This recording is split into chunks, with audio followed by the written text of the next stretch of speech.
welcome back. This is Sierra and Tomash apparently, because Tomash has decided to video bomb us. How you doing, buddy? Hi. Hi. Oh, thank you guys so much. Yes. Okay. So if you are new around here, then you guys should know that my name is Sierra and I'm an American who lives in Japan. And every week my family and I are trying to make a new video about our life here and how we live a little bit more sustainably. In this video today, as you guys can tell by the title, which I assume that you guys read it at that point since you clicked on it, but if you didn't, in today's video I'm going to be talking about China adoption again, and in this specific video I'm going to be talking about ways that you can save money with your China adoption, or if you're not adopting from China, how you can try to save money when it comes to international adoption in general. One more thing I need to say before I get started is that this video is for entertainment purposes only, and this is just my opinions and the opinions of some people that I have talked to and came up with this list with, including Mr. who is not here with me because he's currently in the other room. Anyways, let's get started on the ways that you can try or attempt to save money with your China adoption and or your international adoption in general. I have notes here, so that's what I'm looking at if I'm looking down. And puppers may or may not pop in and out of the video depending on whether or not he wants to be in the video. Are you ready? Are you gonna help me? Oh goodness, thank you. Okay.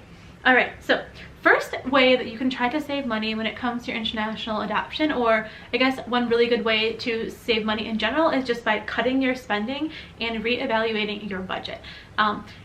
I actually already made a video on international adoption. So the average international adoption costs approximately between 20-ish and 45,000 American dollars. I talk a little bit about why it costs so much and kind of a breakdown of the China adoption process fees in a video that I put up in the cards. This process is incredibly expensive and it will pull money from you from places that you didn't even know that you had money to pull from. So if you are able to cut your spending, that means you'll have more extra money kind of like floating around in order to contribute to this process. Moving on to idea number 2, which a lot of people who know me are going to say in the comments, yeah, well, of course you're gonna say that. But the second tip that I have for you is to declutter your house. And you guys are probably thinking, well, what does decluttering and get rid of stuff have to do with adoption? I don't know the exact numbers, but overall, we as Americans or people in general don't use most of the stuff on a daily basis that we have in our houses. A lot of things in our houses we don't even use within 6 months of each other. So if you haven't used items with the exception of maybe Christmas decorations in the past 6 months, why not get rid of it? It's just taking up space. Especially if it's an item that you haven't used in a long time, that means it's probably in pretty good condition and that you could possibly sell it. Then you can take that money that you get from selling the stuff that you don't use and put it towards your China adoption or international adoption.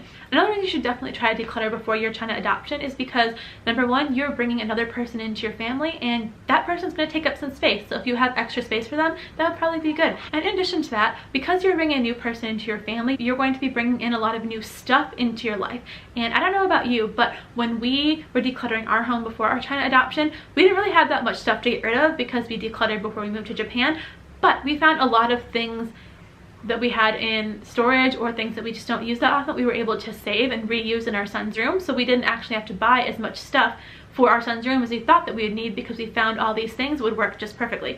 Okay, and the third way that you can try to save a little bit of money with your international adoption is to consider and evaluate whether or not you need to fundraise and how much you're going to fundraise. Fundraising is a little bit controversial in the adoption world because some people will say that if you want to adopt a child, you should be able to pay for it, while other people will say that if God is calling you to adopt a child, then he'll make a way for you to be able to afford that adoption. I'm not here to debate that, but it's just something to consider, because if you try to fundraise with your adoption and people know that you're really wealthy already, they're going to see it as you just trying to pull money from them. But if you're going to fundraise, think about how you're going to fundraise. If you're in a situation where you feel like you need to or you have to fundraise for your adoption, here are a couple of ideas of ways that are a little bit less invasive in comparison to traditional sending out letters and asking style fundraising that you could consider. So first, you could consider reaching out to your church. The church I used to go to in Michigan had something called an endowment fund, and they would give away all the interest that their accounts accrued. So if your church has an endowment fund, you could consider asking them if they would be able to or willing to support you in your adoption. Usually when you go through a church, there is a little bit of expectation to share your adoption story or share your family story to the church in order to get that fundraising. But if it's something that you need and if you want to involve your church family in your adoption story anyway, that's one thing that you could consider. Okay, next thing you could consider doing to help you raise money and raise funds for your adoption goes back to the decluttering thing, is to have a big yard sale. And not just you, tell people in your neighborhood or in your family that you want to raise your money for your adoption because adoption is so expensive, and see if you will be willing to donate items to you that they're decluttering from their houses. You could even make it like a whole neighborhood decluttering campaign, and then if they're willing to give you the items that they don't want or the items they don't feel that they can sell, you could have a big yard sale, or you could even have a yard sale with all the stuff that you don't want in order to raise money for your adoption and fundraise that way. That's actually a tactic that I know a lot of missionaries use to raise money to go overseas, and I don't see why you couldn't do the same thing for an adoption. Okay, and the last way that you could try to raise more money for your adoption is to consider working more hours, or consider asking your place of employment for a raise. Rather than actually ask for that raise, it's probably better just to ask for more hours. But because you're working more hours, that means you'll be making more money, which means you'll have more money for your international adoption. Moving on to the fourth way that you can try to save money with your international adoption is that you can apply for grants. A lot of you guys who are watching went to college, and some of you got grants for university. It works pretty much the same way with international adoption. A lot of the times a company or an organization will have a grant available for an adoptive family, and all you have to do is do something like write a letter about why you think that you should receive the grant, and then they like what you say, they can give you the money to help with your adoption. Now, the downside to this is that a lot of times you cannot apply to grants until after you have your letter of acceptance, which is pretty far in the process. But if you are eligible for a grant, I don't see like there's any reason why you shouldn't apply for it. Now, moving on to tip number 5. Now, as I mentioned in my cost of adoption video, a lot of these tips are kind of be repeated, but the 5th way that you can try to save money with your China adoption is to plan your trip in China, as in like your adoption tour, really well. And the reason I say that is because you have to be in country for about 14 days, which means that's 14 days of food, activities, and reservations and guides that you have to pay for. So here are a few ways that you can kind of try to save money in country. So for example, number 1, when you are searching for your adoption agency, don't sign up with an agency that is a full service agency, or an agency that requires you to sign a travel agreement that says you will stay in their specific hotels. This next thing I'm going to say might be a little bit controversial, but there is a reason that international adoption agencies are full service agencies, and it's not just to help you out. It's because there is a financial incentive for them to send a certain number of customers on certain tours or with certain hotels. So that is definitely something to consider when you're planning this entire process. Okay, moving on. The next way that you can try to save money is when it comes to your traveling. So for most of us, when we go to China, we have to fly there, and it's no joke that flying across the Pacific is really expensive. Now, we weren't actually able to do this with our adoption, but I do know a lot of families have done amazing things when it comes to air miles, which you can save and or transfer to other people. So if you think that maybe adoption will be something that you're interested in down the line, even though you haven't even started the process yet, see if there's a way that you can open some kind of a credit card or a Sky Miles account with specific airline that travels to China, and you can start collecting your points now. Another thing that you can do that I actually know is a missionary trick is that, did you guys know that you can actually donate or give miles from one person to the other?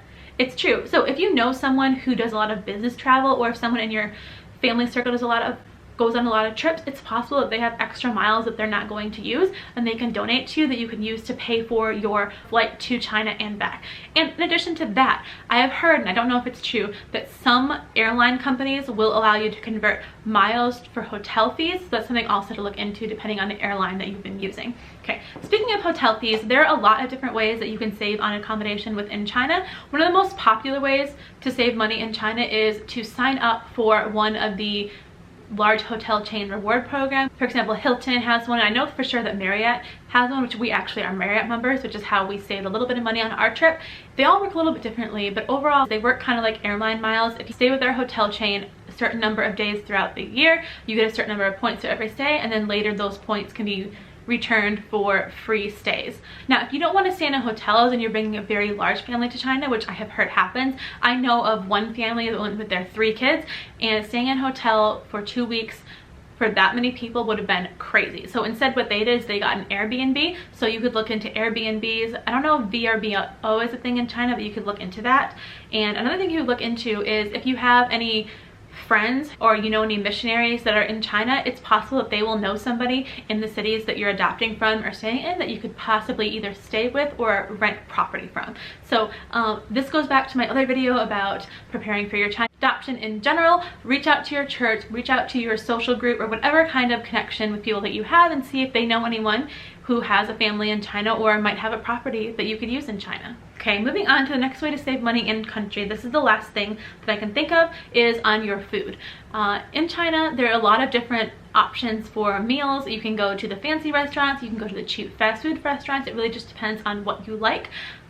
Because our family has a lot of food restrictions and food allergies, it was a lot easier for us to eat in our hotel room or get room service from the hotel or go to a couple of specific restaurants that we knew had allergy friendly options. However, going out to these restaurants was a little bit more expensive than we wanted. So what we decided to do for both breakfast and for dinner is there was a supermarket attached to, I think, 2 of our 3 hotels in China. So rather than going out to a restaurant or ordering room service, we just went to the grocery store and we picked up things like bread, jam, peanut butter, and fruit and veggies, and we just ate those in our hotel room for both breakfast and for dinner, and that worked out really well, especially because at the end of the day, I was exhausted, Mr.'s exhausted, and little man was so tired. There's no way we could have drug him to a restaurant at the end of the day. Another thing that you can do, going back to the hotel point system, some hotel companies allow you to use your points for meals or actually include free meals within their program, so that's something you can also look into. I've also heard that some hotels in China offer both the breakfast and dinner kind of as like a package at their hotel, so that again is something that you could ask your agency about and see if they know of any hotels that offer that service.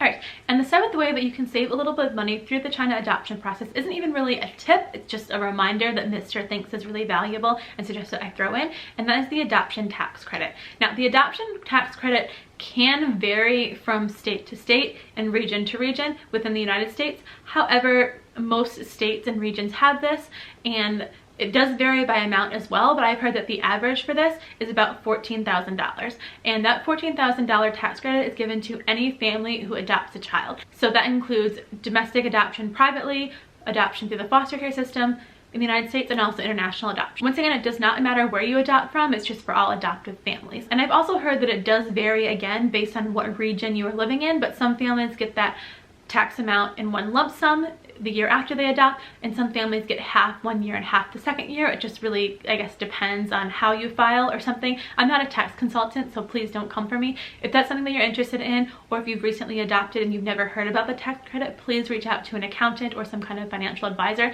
They can tell you a little bit more about that. But once again, the only reason I'm putting that out is because I have learned throughout this process that a lot of families don't know about that, and if you are adopting, then that's something that you should know about, especially since now that you have another child in your family, you're going to have to change some things in the way that you write your taxes anyway. So I think that's everything that I wanted to talk about when it comes to saving money with your China adoption.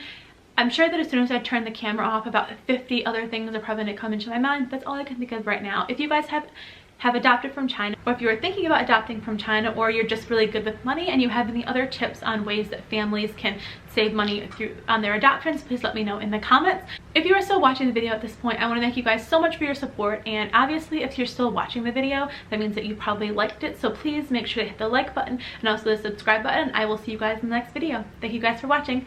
Bye!